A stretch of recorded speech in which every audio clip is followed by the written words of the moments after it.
Welcome back to yet another episode. So today, going to be looking at a new piece of equipment that I got, the Neewer 77mm variable ND magnetic filter. Something that I've actually been looking at for quite a while. I received it from the Amazon Vine program, which I'm a member. Basically, I get products to do unbiased reviews on at no cost to myself. So yeah, that's basically what we've got here. So let's do an unboxing, and I'm going to take it out in the field and give it a try.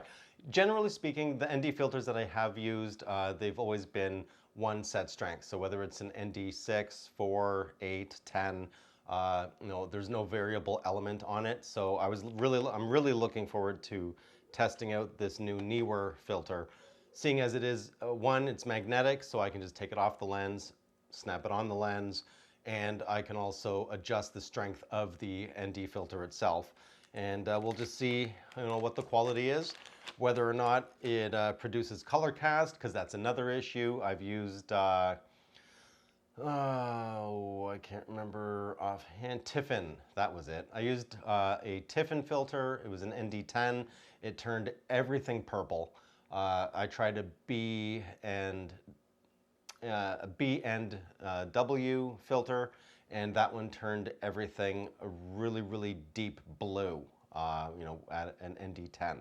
So I'm very interested to see if this actually does fare any better. I know on the surface, Neewer, I've heard it pronounced all different ways, but it's Neewer, so I believe it's Neewer.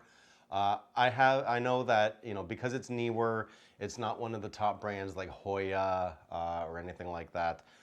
You're not expecting this to be very good, but I have read some very good reviews in regards to the quality of this, and let's just give it a shot and see what happens.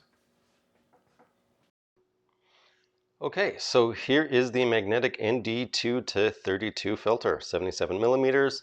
It fits the PENTAX DA star 1650 f2.8 PLM, which is a 77 millimeter filter.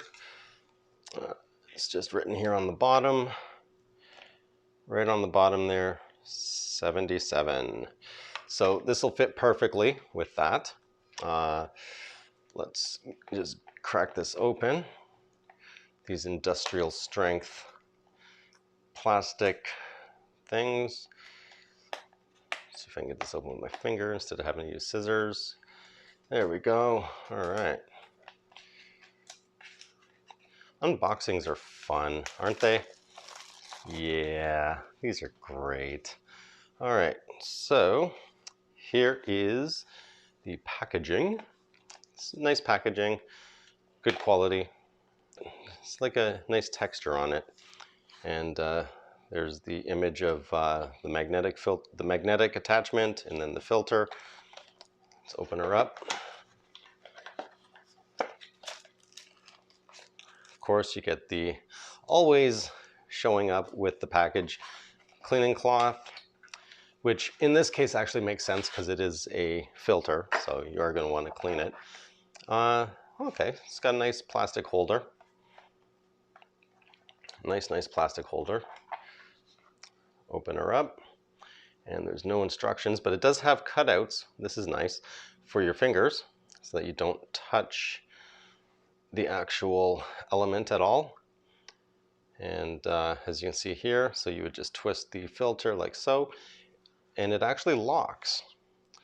So there you've got it's ND32 on one end, and you can hear it locks, and going the other way to ND2, locks in place. And there doesn't seem to be any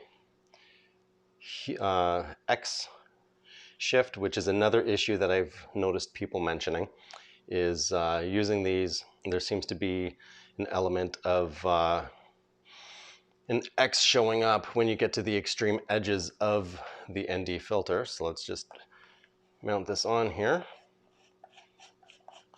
Just twists on, just like any other filter, and it's magnetic. So, okay, there. So the attachment point is still here. The magnetic piece, it just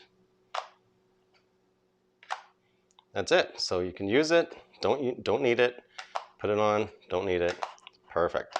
So now we're going to, I'm going to head out, and that's interesting. So it actually has little cutouts. Got little tiny notches here. So once it's actually locked in place, it's hard to see on here, but it's got like a slight notch along here. So once it's actually in place, see as I twist it, see how it pops in? So that way you're only twisting the filter element part. Very nice, very nice. So let's go see if there's any vignetting or anything like that. Okay, so I'm gonna start this off with no filter at all. As you can see, I have the filter here in my hand. So it's not mounted to the lens whatsoever. And I'm gonna be taking a shot of that white water area there and see how much of a difference the filter actually makes.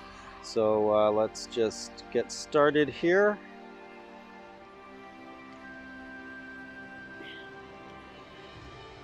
Let's just adjust this just a tad more so you can see what I'm doing here on the camera. Okay, so preliminary shot. I am at 1/125th of a second ISO 100 at f8 at 16 millimeters. Now I'm going to mount the filter, and we will see how this fares. We're going to start at ND2.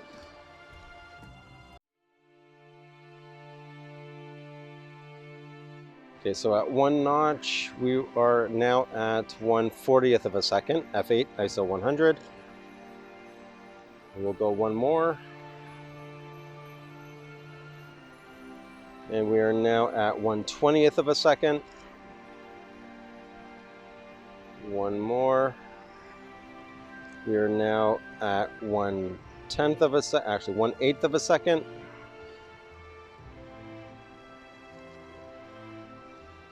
And all the way to ND32. And we are now at 1/5 of a second at f8 ISO 100.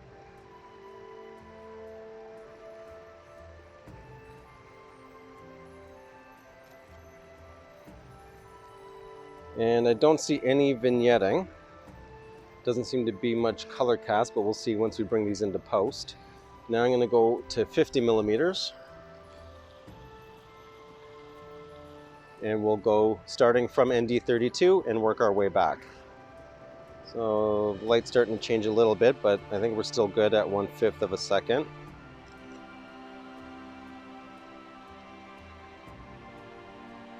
One notch down.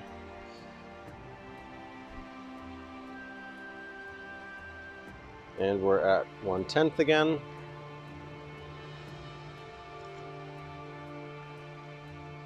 One more notch down. We are now at 1/25th of a second. One notch down. 1/50th of a second. And ND2, we are now at 1/100th of a second. And with no filter at all, we're at 1/200th of a second. Actually, 1/160th of a second.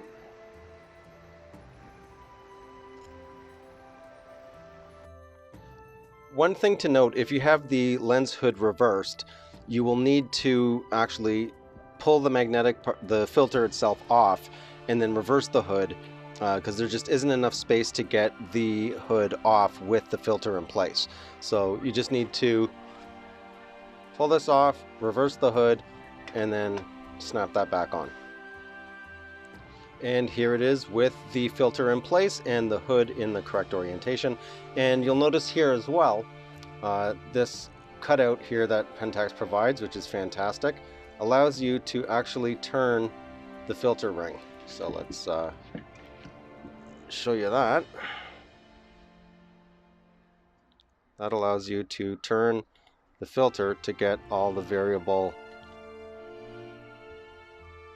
elements of the variable ND filter. It also works with the CPL filter as well. So you can turn this to make your adjustments without removing the hood itself. So if you're wondering what that cutout is for, that's what it's for. And that is the Neewer ND2-ND32 variable ND magnetic filter. Some things to note: I did not notice anything whatsoever in regards to vignetting on the crop format of the camera. I believe it most likely would have some vignetting at 16 millimeters if you're using a full frame camera, just because it shows more of the width within the image. Other than that, there was no cross or X factor or the dark X that some variable ND filters do produce. I didn't notice any of that. There was no vignetting whatsoever, and according to Neewer, it is a multi-coated glass filter, so it is very, very high quality, and it has it's a very, very slight color cast, as you can see in the images, but it's nothing that a quick one-click fix and post wouldn't handle. So overall, this is a really, really, really good quality ND filter, and I'm going to be trying to use it as much as possible over the spring and summer. And yeah, it's, for the cost, fantastic filter. So if you are looking for a variable ND filter, I highly recommend the Neewer variable ND filter, and I'll leave a link for this filter in the comments in the description of the video. It's been a long day. Anyway, that's it for me. If you have any questions or comments, leave them down below. You'll see me in my next video. I'm out.